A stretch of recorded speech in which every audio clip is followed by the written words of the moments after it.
A warm welcome to online digital platform of Tagore School, Taranagar. We are discussing the 12th biology RBSc chapters genetic engineering. तो देखिए genetic engineering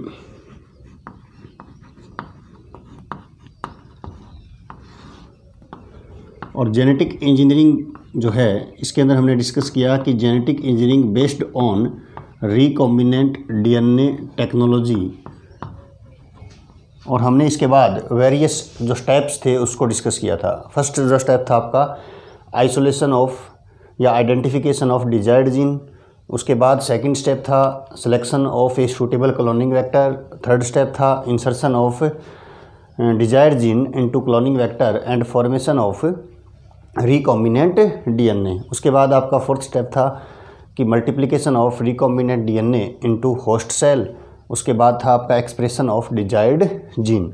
तो ये जो steps थे वो हमने डिस्कस कर लिए थे। उसके बाद जो जेनेटिक इंजीनियरिंग के अंदर हमारा जो नेक्स्ट टॉपिक है वो है टेक्निक ऑफ, आज का हमारा टॉपिक है techniques of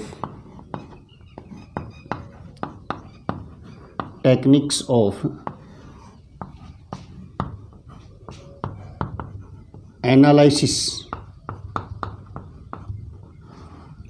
of clone gene. जो क्लोन्ड जीन है जिसको हमने क्लोन किया है उसका एनालिसिस कैसे करना है, तो उसके अंदर हम जो वेरियस स्टेप्स और टेक्निक्स थे उनको डिस्कस करेंगे। तो फर्स्ट जो आपकी टेक्निक है दैट इज़ जेल इलेक्ट्रोफोरेसिस। देखिए अगर आपको जो जीन है, जो क्लोन्ड जीन है उसका एनालिसिस करना है तो सबसे पहले हम क्या करेंगे, जेल इलेक्ट्रोफोरेसिस। हम कह सकते हैं कि gel electrophoresis is a technique in which we separate a desired gene and analysis the gene. यानी हम सबसे पहले जो जीन है उसको हम क्या करेंगे, सेपरेट करेंगे क्लोन जीन को, उसके बाद हम उसका एनालिसिस करते हैं। उस टेक्निक्स को हम कहते हैं जेल इलेक्ट्रोफोरेसिस। तो देखिए इस वर्ड के अंदर देखिए इलेक्ट्रोफोरेसिस मीन्स होता है electro, it means electric field. Gel in this technique we are using two types of gel. One is agarose gel and second is polyacrylamide gel. हम यहाँ पर जो जेल यूज़ करेंगे वो होगा एगारो जेल एंड पॉलीएक्रिमाइड जेल। तो देखिए जेल इलेक्ट्रोफोरेसिस के अंदर हम कैसे जीन्स को एनालिसिस करते हैं। First of all in gel electrophoresis there is a glass tube apparatus. इसमें एक ग्लास ट्यूब एपरेटस होता है और इसमें दो इलेक्ट्रोड्स होते हैं, positively charged electrode and negatively charged electrode. Positively charged electrode is known as anode and negatively charged electrode is cathode. In glass tube apparatus we fulfill the gel, it may be agarose gel or polyacrylamide gel.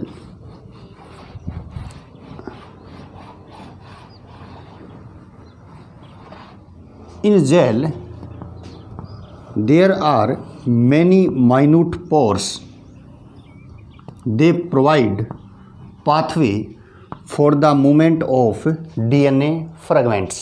जो jail होता है उसके अंदर minute pores होते हैं जो कि DNA fragments को मूवमेंट के लिए पाथवे प्रोवाइड करते हैं, इसलिए हम इसको एगारो जेल्स जो है उसको यूज़ करते हैं। उसके बाद देखिए जो डीएनए फ्रेगमेंट्स होते हैं आपके पास, इसको हम रेंडमली इसके अंदर क्या करते हैं, एगारो जेल के अंदर डाल देते हैं। उसके बाद we apply the electric field. जब आप इलेक्ट्रिक फील्ड अप्लाई करते हो तो इसका बेसिक कंसेप्ट होता है कि DNA is negatively charged molecule. जो डीएनए होता है वो कैसा होता है, नेगेटिवली चार्ज्ड मॉलिक्यूल होता है। तो आपको पता है कि नेगेटिवली चार्ज्ड मॉलिक्यूल है तो जब आप इलेक्ट्रिक फील्ड अप्लाई करेंगे तो वो पॉजिटिव या एनोड की तरफ क्या करेगा, मूवमेंट करता है। तो movement of DNA fragment due to their density, मतलब उनके डेंसिटी के अकॉर्डिंग वो मूवमेंट करते हैं। तो जो स्मॉल फ्रेगमेंट्स होते हैं they move faster and large fragment movement slow. तो वो इस प्रकार से यहाँ पर अरेंज हो जाते हैं। ठीक है, तो ये हो गया आपका इलेक्ट्रिक फील्ड अप्लाई होने के बाद। अब देखिए कि DNA is a transparent molecule. DNA जो होता है वो कैसा मॉलिक्यूल होता है, transparent. DNA is transparent molecule. अब डीएनए जो होता है वो ट्रांसपेरेंट मॉलिक्यूल होता है, तो हम उसे एनालिसिस नहीं कर सकते, वो विजुअल इफेक्ट में नहीं आएगा। तो इसीलिए इसको देखने के लिए for visualising the DNA fragment we use ETBR। ETBR means ethidium bromide. We apply ethidium bromide in gel and supervision in the presence of UV rays। अब UV रेज के अंदर हम अगर इनको देखते हैं एथिडियम ब्रोमाइड डालने के बाद, तो हमें जो डीएनए फ्रेगमेंट्स होते हैं वे कैसे शो होंगे, ऑरेंज कलर के। कैसे शो होंगे वो, ऑरेंज कलर के। तो हम फिर उन डीएनए जो फ्रेगमेंट्स होते हैं उनको हम क्या कर लेते हैं, सेपरेट कर लेते हैं। मतलब जिस डीएनए फ्रेगमेंट का एनालिसिस करना है उसको देखेंगे और फिर उसको क्या कर लेंगे, आइसोलेट कर लेंगे और सेपरेट कर लेते हैं। तो उस टेक्निक्स को हम कहते हैं जेल इलेक्ट्रोफोरेसिस। और यहाँ से जो आपका 1 मार्क्स का क्वेश्चन जो राजस्थान बोर्ड में पुटअप होता है वो पूछा जाता है कि which techniques are used to separate a desired DNA fragment. तो आपका आंसर होगा जेल इलेक्ट्रोफोरेसिस। क्योंकि जैसे आप किसी भी डीएनए को कट करते हो तो वो क्या होता है, उसके अंदर आपको डीएनए को कट करने के बाद वेरियस फ्रेगमेंट्स जो होते हैं वो आपको ऑब्टेन होते हैं। उसमें से आपको जो आइसोलेटेड या जो डिजायर्ड फ्रेगमेंट है जिसको आइसोलेट करना है उसको हम किससे आइसोलेट करते हैं, जेल इलेक्ट्रोफोरेसिस। तो gel electrophoresis is the first technique to analyse to a cloned gene or a desired gene. In gel electrophoresis, we apply electric field and we are using 2 types of gel, agar-agar gel and polyacrylamide gel. In gel electrophoresis, we have a glass tube apparatus and we fill the agar-agar gel which provide a minute pore to movement of DNA fragments. After applying electric field, DNA is a negatively charged molecule and they move towards anode and positively terminal. After that, DNA is a transparent molecule. So, for visualizing effect, उसे देखने के लिए we are using ethidium bromide और उसको फिर ultraviolet rays की presence में जब हम इसे माइक्रोस्कोप से देखते हैं तो डीएनए फ्रेगमेंट्स जो होते हैं वो ऑरेंज कलर के शो होते हैं।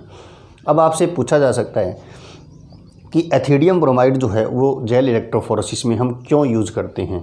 तो उसका रीज़न क्या होता है कि DNA is a transparent molecule. To for visualising effect we are using ethidium bromide in the presence of ethidium bromide and we observe in the ultraviolet rays DNA fragment observe become orange colour. Okay, तो ये आपकी क्या है, jail electrophoresis. तो आप इसको note कर लीजिए। फर्स्ट टेक्निक है analysis of cloned gene, that is gel electrophoresis.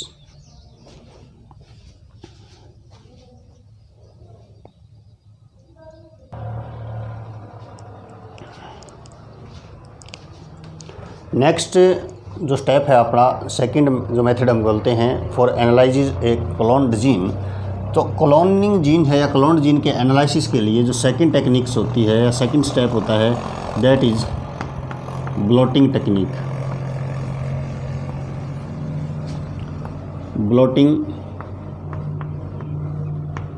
Technique, देखिए ब्लोटिंग टेक्निक क्या होती है, व्हाट इज ब्लोटिंग टेक्निक। तो हम कह सकते हैं after obtaining of desired DNA fragment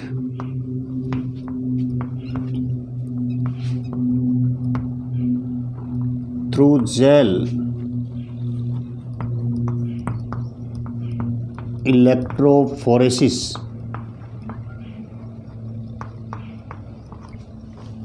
after obtaining of desired DNA fragment through gel electrophoresis we stabilize the DNA fragment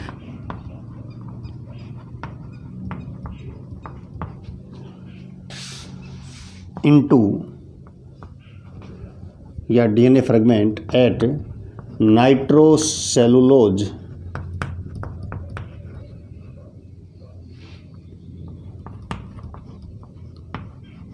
paper that technique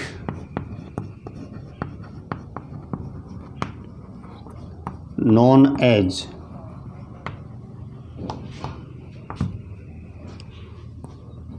bloating technique.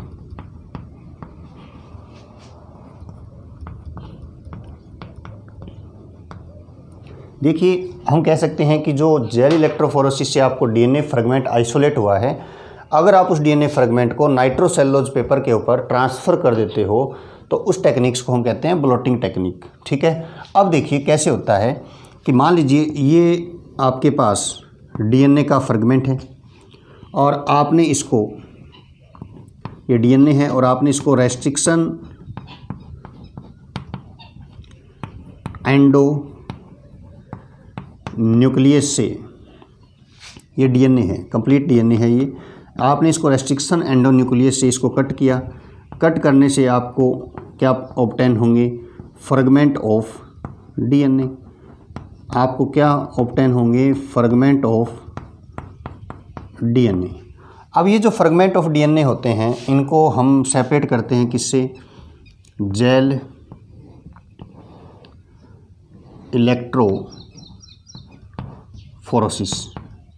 उसके बाद हम क्या करवाएंगे? Gel electrophoresis. और जेल इलेक्ट्रोफोरेसिस करवाने पर जो डीएनए के जो फ्रेगमेंट्स होते हैं वो मूवमेंट करेंगे। उसके बाद जो भी आपको फ्रेगमेंट, जो फ्रेगमेंट डिजायर्ड है जिसका एनालिसिस करना है, उसको हम क्या करेंगे? सेपरेट कर लेते हैं। और सेपरेट करने के बाद उस डीएनए फ्रेगमेंट को आप नाइट्रोसेलुलोज के पेपर पर इसको ट्रांसफ़र करते हैं। और नाइट्रोसेलुलोज के पेपर पर ट्रांसफ़र करना क्या कहलाता है? ब्लोटिंग। ब्लोटिंग मीन्स हो गया transfer of fragment into nitrocellulose paper.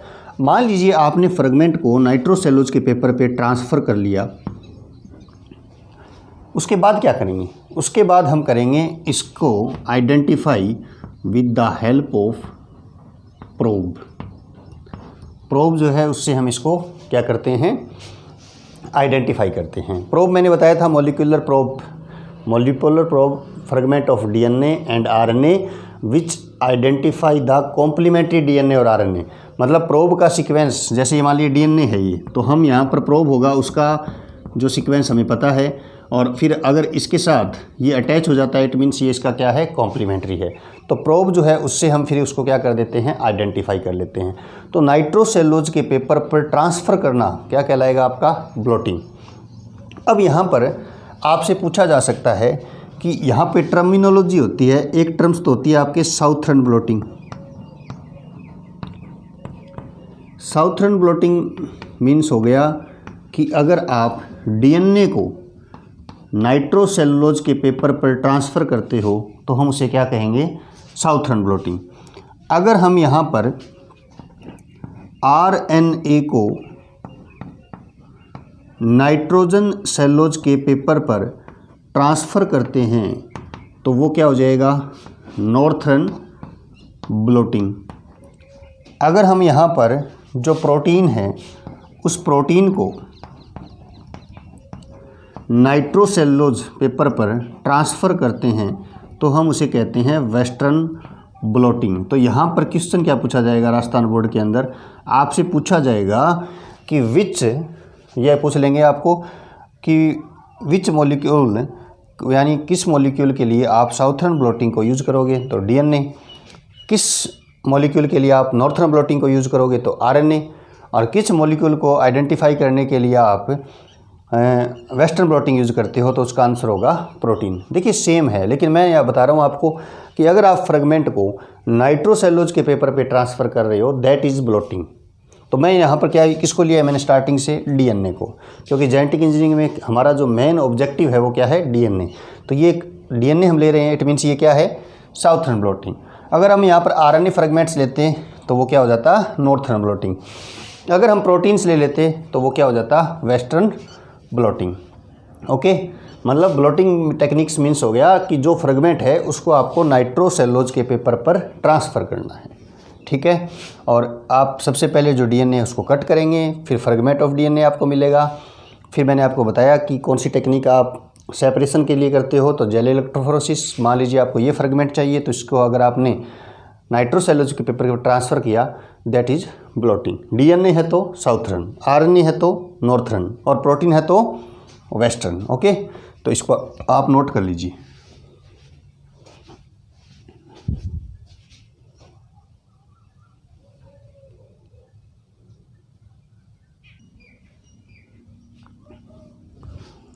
Then students, जो आपकी नेक्स्ट टेक्निक है that is PCR.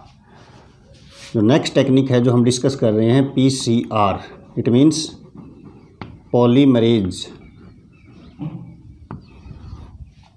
Chain reaction, in short form में जिसको हम बोलते हैं पीसीआर, ठीक है। अगर हम बात करें अप टू 1955, अगर हम बात करते हैं 1955 तक की बात करें तो अप टू 1955 वेक्टर, जो वेक्टर था आपका प्लाज्मिड, वो क्या था, vector is basic and important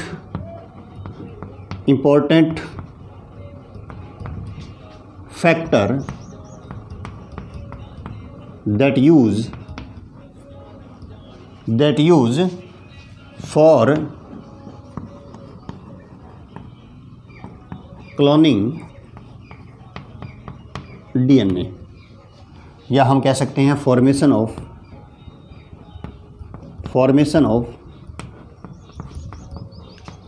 multiple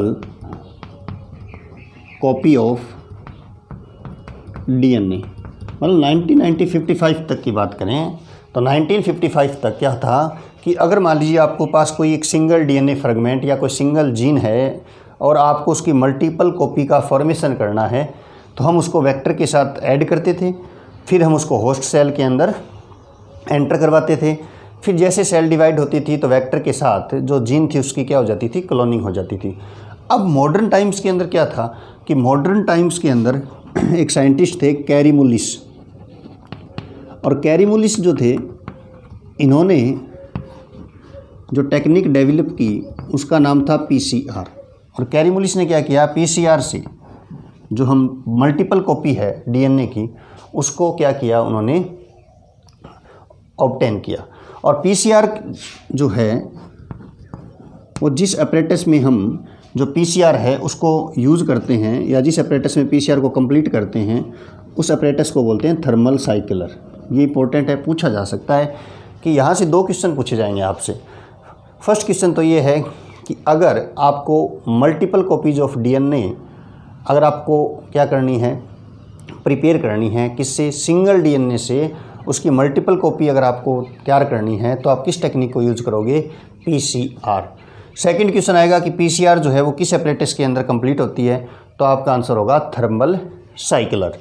उसके बाद देखिए कि अगर हम बेसिक बात करें तो आप +1 बायोलॉजी के अंदर पढ़ के आए होंगे कि जो डीएनए से जब डीएनए बनता है तो हम उसको बोलते हैं रेप्लिकेशन। और इसके अंदर आपने देखा था कि जो DNA is A double stranded molecule, और इसमें क्या होता है, डीएनए के दोनों स्ट्रैंड सबसे पहले क्या हो जाते हैं, सेपरेट हो जाते हैं। फिर जो एक स्ट्रैंड होता है वो टेम्पलेट के अकॉर्डिंग काम करता है और उसके ऊपर एक नई चेन का फॉर्मेशन हो जाता है, और इसे हम कहते हैं semi conservative method of DNA replication. यह आपने पढ़ा था। और यहाँ पर जो हम एंजाइम काम में लेते हैं वो होता है डीएनए पॉलीमरेज। तो डीएनए पॉलीमरेज जो एंजाइम होता है, it's necessary for DNA replication. ये तो डीएनए रेप्लिकेशन की बेसिक है भाई। अब एक डीएनए से जब 2 डीएनए बनते हैं उसको बोलते हैं रेप्लिकेशन, और उसमें जो एंजाइम यूज़ आता है उसको बोलते हैं डीएनए पॉलीमरेज। अब बात आती है किसकी, पीसीआर की।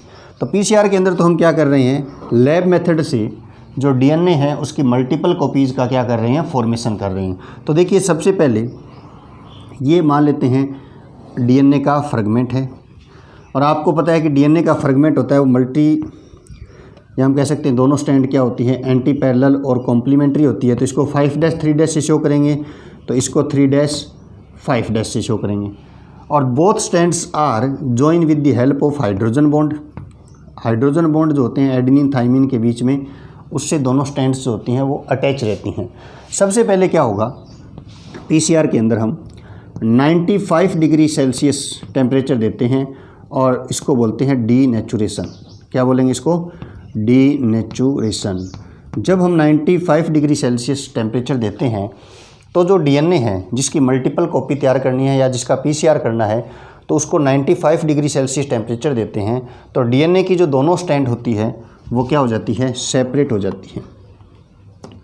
दोनों स्ट्रैंड्स के बीच में जो हाइड्रोजन बॉन्ड होते हैं उनमें ब्रेकडाउन हो जाता है और वो क्या हो जाती है, सेपरेट। तो ये क्या हो गया, डीनेचुरेशन। अब क्या होगा डीनेचुरेशन के बाद, डीनेचुरेशन के बाद हम क्या करते हैं, एनिलिंग।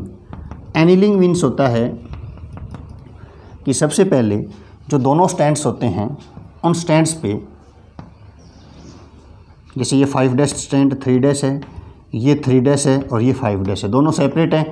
तो आपने पढ़ा होगा +1 बायोलॉजी के अंदर कि डीएनए रेप्लिकेशन होता है वो 5' to 3' डायरेक्शन होता है। तो यहाँ पर सबसे पहले क्या अटैच हो जाता है, प्राइमर।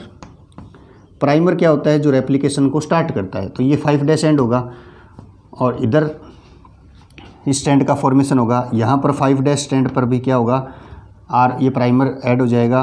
तो अब यहाँ पर न्यूक्लियोटाइड जो होते हैं वो जुड़ना शुरू हो जाएंगे। 5' 3' जो स्टैंड थी उस पर 5' 3' का फॉर्मेशन हो जाएगा, और जो 3' 5' स्टैंड थी उसके ऊपर भी 5' to 3' एक न्यू स्टैंड का फॉर्मेशन हो जाएगा। तो ये मल्टीपल कॉपी जो है उनका फॉर्मेशन हो जाता है, इसको बोलते हैं पीसीआर। अब यहाँ पर इंपॉर्टेंट क्वेश्चन क्या होता है कि जब डीएनए से डीएनए का फॉर्मेशन होता है तो एंजाइम कौन सा रिस्पॉन्सिबल होता है, डीएनए पॉलीमरेज। तो यहाँ पर जो डीएनए पॉलीमरेज हम यूज़ करते हैं उसको बोलते हैं टैक डीएनए पॉलीमरेज। ये इम्पोर्टेंट है, पूछे जाने वाला है, आरबीसी में बहुत बार आया हुआ क्वेश्चन है कि टैक डीएनए पॉलीमरेज को हम पीसीआर में यूज़ क्यों करते हैं। देखिए, डीएनए से डीएनए जब फॉर्मेशन होता है उसको बोलते हैं रेप्लिकेशन, और उसमें डीएनए पॉलीमरेज जो होता है वो यूज़ होता है। तो टैक डीएनए पॉलीमरेज मीन्स होता है टैक, TAQ। टैक मीन्स होता है थर्मस एक्वाटिस। टैक मीन्स क्या हो गया, टैक मीन्स होता है थर्मस एक्वाटिस बैक्टीरिया। अब ये थर्मस एक्वाटिस जो बैक्टीरिया होता है ना, ये हाई टेम्परेचर पे रहता है, और हम कह सकते हैं कि टैक या थर्मस एक्वाटिस जो बैक्टीरिया होता है इट्स थर्मोस्टेबल। ये कैसा होता है, थर्मोस्टेबल होता है, टेम्परेचर का कोई इफेक्ट नहीं है। अगर आप यहाँ पर नॉर्मल डीएनए पॉलीमरेज लेते तो उसका भी डीनेचुरेशन हो जाता, क्योंकि वो भी एंजाइम है और हाई टेम्परेचर के ऊपर वो स्टेबल नहीं है। इसलिए हम यहाँ पर जो टैक डीएनए पॉलीमरेज यूज़ करते हैं, तो Taq DNA polymerase means Thermus aquaticus जो बैक्टीरिया है उसका DNA polymerase, because of Taq DNA polymerase is thermostable and in PCR first step we are using 95 degree Celsius temperature. तो that is PCR, polymerase chain reaction, जिसमें हम एक DNA से या single DNA से उसकी मल्टीपल कॉपीज़ का formation करते हैं लैब मेथड से, और जिसके अंदर पीसीआर कंप्लीट करते हैं उस इंस्ट्रूमेंट और उस इक्विपमेंट को हम बोलते हैं थर्मल साइक्लर। सबसे पहले जो डीएनए होता है उसको 95 डिग्री सेल्सियस टेम्परेचर देते हैं, जिससे क्या होगा, डीनेचुरेशन, दोनों स्ट्रैंड क्या हो जाती है, सेपरेट हो जाती है। फिर होती है एनिलिंग, एनिलिंग मीन्स प्राइमर जुड़ जाएगा। फिर जो दोनों स्टैंड, जो टेम्पलेट स्टैंड होती है, जो सेपरेटेड स्टैंड है उसको बोलेंगे टेम्पलेट स्टैंड, उसके ऊपर नई डीएनए स्टैंड का फॉर्मेशन हो जाता है। तो ऐसे हम कह सकते हैं कि एक शॉर्ट टाइम पीरियड के अंदर ये पीसीआर जो होती है वो बहुत फास्टली चलती है, तो उससे हम 1 से 2, 2 से 4 ऐसे डीएनए आपको मिलते रहते हैं। ठीक है, तो इसको आप नोट कर लीजिए एक बार।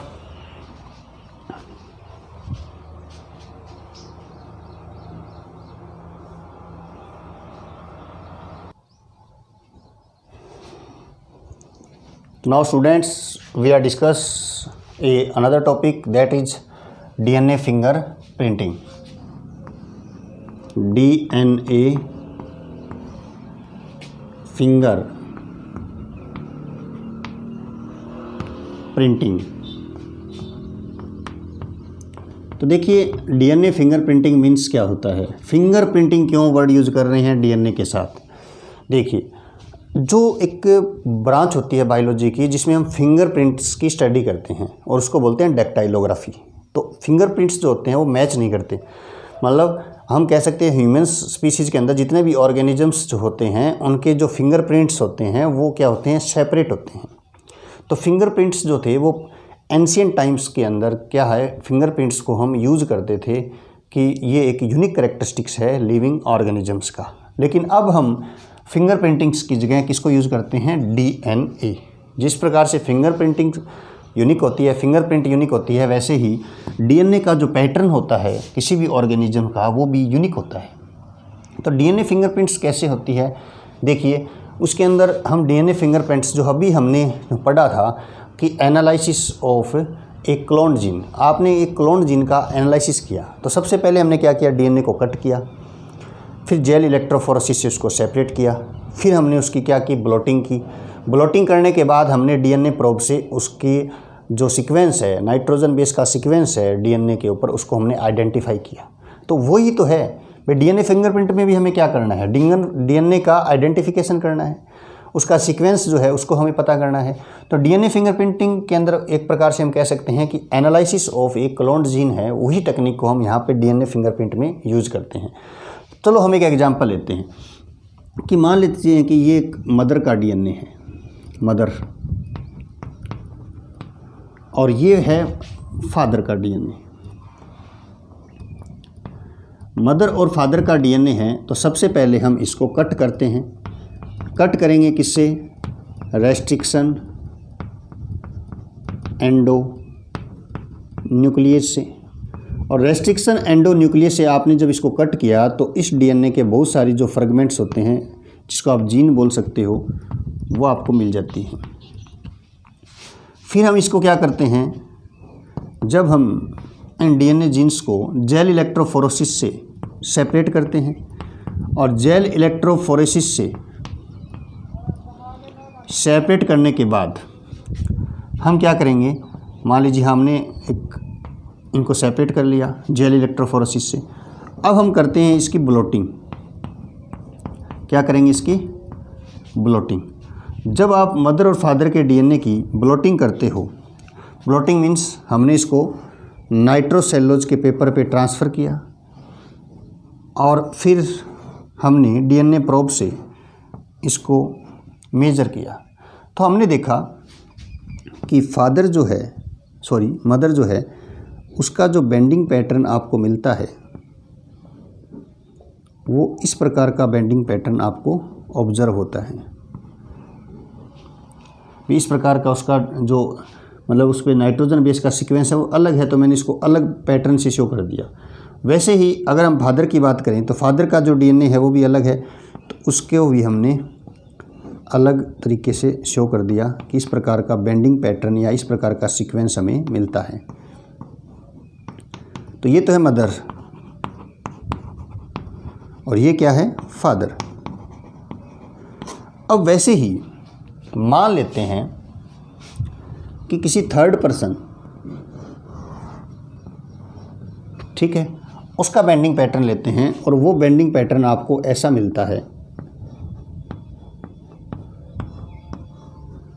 यानी इसमें हम देख सकते हैं कि बेंडिंग पैटर्न तो तीनों का डिफरेंट है, बट इसका जो बेंडिंग पैटर्न है वो 50% इसके साथ मैच कर रहा है, 50% इसके साथ मैच कर रहा है। इट मीन्स ये जो चिल्ड्रन है, ये जो चाइल्ड है वो इस पेरेंट्स का है, उससे हम इसको आइडेंटिफाई कर लिया, क्योंकि 50% बेंडिंग पैटर्न किससे मिल रहा है, फादर से, और 50% किससे मिल रहा है, मदर से। तो उसको बोलते हैं डीएनए फिंगर प्रिंटिंग, यानी हम यहाँ पर पैटर्न ले रहे हैं ऑर्गेनिजम्स के डीएनए का और उसको यूज कर रहे हैं। ये तो मैंने आपको एक बताया है कि जैसे जो पेरेंट्स डिस्ट्रीब्यूशन होता है उसमें ये काम आता है। अगर मान लीजिए कोई क्रिमिनल केस है तो क्रिमिनल केस में भी हम देख सकते हैं कि मान लीजिए अगर वहाँ पर जैसे सीबीआई कोई भी इंक्वायरी करती है तो सबसे पहले वहाँ पर क्या देखती है, फिंगरप्रिंट्स नहीं मिलते हैं तो वो ब्लड का सैंपल कलेक्ट करती है वहाँ से, या वहाँ पे कोई हेयर नेल्स वगैरह मिलते हैं तो उसको कलेक्ट करती है। तो मान लीजिए वहाँ पे किसी का हेयर मिल गया तो उसको जब हम आइडेंटिफाई करते हैं तो उसमें भी डीएनए होता है, सेम होता है सेल्स के अंदर, तो उसका बेंडिंग पैटर्न ले लिया जाता है। उसके बाद जो भी सस्पेक्टेड पर्सन होते हैं उनसे पूछताछ की जाती है, इंक्वायरी की जाती है, फिर हम वहाँ पर उनके मतलब डीएनए का सीक्वेंस पता करते हैं तो हमें पता चल जाता है कि at the time of death, यहाँ हम कह सकते हैं at the time of murder, उसकी प्रेजेंस का पता लग सकता है। मान लीजिए अगर वहाँ पे किसी का सैंपल हमें मिल गया तो हम उसकी प्रेजेंस और एब्सेंस को मेजर कर सकते हैं। तो डीएनए फिंगरप्रिंट्स जो है वो हम कह सकते हैं डिसेप्शन ऑफ पेरेंट्स और क्रिमिनल केस के अंदर हम इसको यूज़ करते हैं। होता क्या है, वैसे ही जो हमने अभी पढ़ा कि analysis of A cloned gene, तो जिस प्रकार से आप क्लोन्ड जीन का एनालिसिस करते हो तो वैसे ही क्लोन्ड जीन का एनालिसिस करते हैं और डीएनए और जीन का बेंडिंग पैटर्न है उसको हम क्या कर देते हैं, आइडेंटिफाई करते हैं। तो उसको हम बोलते हैं डीएनए फिंगर प्रिंटिंग। ओके, तो इसको नोट कर लीजिए आप।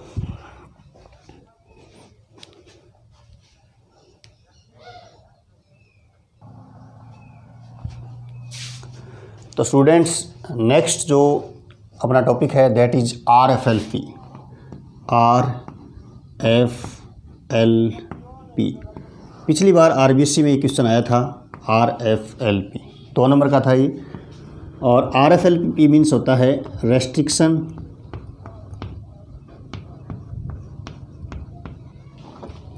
Fragment length polymorphism. Restriction fragment length polymorphism, full form बताइए मैंने आपको, इसी में इस क्वेश्चन का आंसर है। देखिए restriction fragment length polymorphism. Polymorphism means तो होता है पैटर्न, अलग अलग पैटर्न होता है, उसको बोलते हैं पॉलीमॉर्फिज्म। जैसे डीएनए है तो डीएनए को जब आप डीएनए को रेस्ट्रिक्शंस एंजाइम से, जब आप डीएनए को रेस्ट्रिक्शन एंजाइम से कट करते हो तो आपको क्या मिलते हैं, फ्रैगमेंट्स। फ्रैगमेंट्स मीन्स जीन्स मिलती हैं आपको। और ये जो फ्रैगमेंट्स होते हैं ये डिफरेंट स्पीसीज़ के अंदर क्या होते हैं, अलग अलग होते हैं। इसी को हम बोलते हैं रेस्ट्रिक्शन फ्रैगमेंट, और उनकी जो लेंथ होती है वो क्या होती है, डिफरेंट होती है, तो उसे बोलते हैं पॉलीमॉर्फिज्म। यानी अगर हम ह्यूमन का डीएनए है, अगर उसको हम कट करते हैं रेस्ट्रिक्शन एंजाइम से तो जो आपको फ्रैगमेंट मिलते हैं, फ्रैगमेंट मीन्स जीन्स जो मिलती है, उनकी जो लेंथ है वो क्या होती है, उसमें क्या होती है, वेरिएशंस होती हैं, और उसे हम कहते हैं रेस्ट्रिक्शन फ्रैगमेंट लेंथ पॉलीमॉर्फिज्म। जैसे ह्यूमन का डीएनए है, अगर ह्यूमन के डीएनए को आप कट करोगे तो उसके अंदर जो फ्रैगमेंट्स और जो जीन्स मिलेंगी वो जो हम चिंपांजी है या गोरिल्ला है उसके डीएनए के जो फ्रैगमेंट्स की जो लेंथ होगी उससे डिफरेंट है। इट मीन्स वेरिएशंस है, वेरिएशन मीन्स पॉलीमॉर्फिज्म है। इसको हम बोलते हैं रेस्ट्रिक्शन फ्रैगमेंट लेंथ पॉलीमॉर्फिज्म। कि किसी भी स्पीसीज़ के डीएनए को कट करने पर उनके जो फ्रैगमेंट्स की जो लेंथ होती है वो अदर स्पीसीज़ के जो डीएनए के जो फ्रैगमेंट्स होते हैं उनसे डिफरेंट होती है। इसे कहते हैं restriction fragment length polymorphism, RFLP। ठीक है, तो अब ये तो हो गया आपका इस चैप्टर। लास्ट आपको दे रखा है, लास्ट टॉपिक है इस चैप्टर का अचीवमेंट ऑफ जेनेटिक इंजीनियरिंग। देखिए अचीवमेंट ऑफ जेनेटिक इंजीनियरिंग जो है वो बहुत ही वाइड अचीवमेंट है। हम यहाँ पर इसको डिस्कस करें तो बहुत ज़्यादा अचीवमेंट है। अभी आपने भी देखो अचीवमेंट पढ़ा है, जैसे कि आप किसी भी ट्रांसजेनिक प्लांट्स या ट्रांसजेनिक ऑर्गेनिजम्स का जो डेवलपमेंट होता है वो जेनेटिक इंजीनियरिंग से हुआ था। जैसे बीटी कॉटन है, उसका फॉर्मेशन किससे हुआ? जेनेटिक इंजीनियरिंग से। उसके बाद अगर आप बात करो तो हम कह सकते हैं NIF gene. NIF gene means होता है nitrogen fixation gene. Nitrogen fixation gene क्या होती है? आपने पढ़ा होगा जो लेग्यूमिनेसी प्लांट्स होते हैं, जैसे लेग्यूमिनेसी प्लांट्स होते हैं, उनकी रूट्स के अंदर एक बैक्टीरिया होता है राइजोबियम, और ये राइजोबियम जो बैक्टीरिया होता है ये एटमॉस्फेयर की जो नाइट्रोजन होती है उसको कन्वर्ट करता है नाइट्रेट में। और प्लांट्स जो होते हैं वो नाइट्रोजन को किस फॉर्म में यूज़ करते हैं? नाइट्रेट की फॉर्म में। तो ये राइजोबियम बैक्टीरिया जो होता है ये नाइट्रोजन का क्या कर रहा है? फिक्सेशन कर रहा है, नाइट्रेट में कन्वर्ट कर रहा है। और इस राइजोबियम के अंदर ये क्वालिटी कहाँ से आई? इसमें जीन होती है NIF, नाइट्रोजन फिक्सेशन की जीन्स होती है किसमें? इस बैक्टीरिया के अंदर। अब हम क्या कर रहे हैं कि इस NIF की जीन्स को जो इस बैक्टीरिया के अंदर है, अगर आप इसको किसी प्लांट्स के अंदर ट्रांसफ़र कर दोगे तो वो प्लांट भी क्या करने लग जाएगा? नाइट्रोजन फिक्सेशन करने लग जाएगा, और उसमें नाइट्रोजन की डेफिशिएंसी नहीं आएगी और आपको फर्टिलाइजर्स का जो यूज़ है वो कम करना पड़ता है। तो ये भी क्या है कि जेनेटिक इंजीनियरिंग का अचीवमेंट है। हम कह सकते हैं इंसुलिन हार्मोन का प्रोडक्शन या इंसुलिन जीन्स को क्लोन करना वो भी जेनेटिक इंजीनियरिंग से ही होता है। किसी भी प्रोडक्ट्स को आप ऑब्टेन कर सकते हो। तो हम कह सकते हैं कि जो जेनेटिक इंजीनियरिंग्स जो हैं उसके काफ़ी वाइड्स यूज होते हैं। ठीक है, तो आपको 4 या 5 यूज आपकी बुक्स के अंदर दे रखे हैं। ठीक है, उसको आप स्टडी कर लेना। ये चैप्टर आपका कंप्लीट हो चुका है। इसमें कहीं पे भी आपको कोई डाउट हो तो आप मुझे पर्सनल मैसेज करके पूछ सकते हैं, आप ग्रुप्स के अंदर पूछ सकते हैं। ठीक है, ओके स्टूडेंट्स, तो इसको आप नोट कर लीजिए।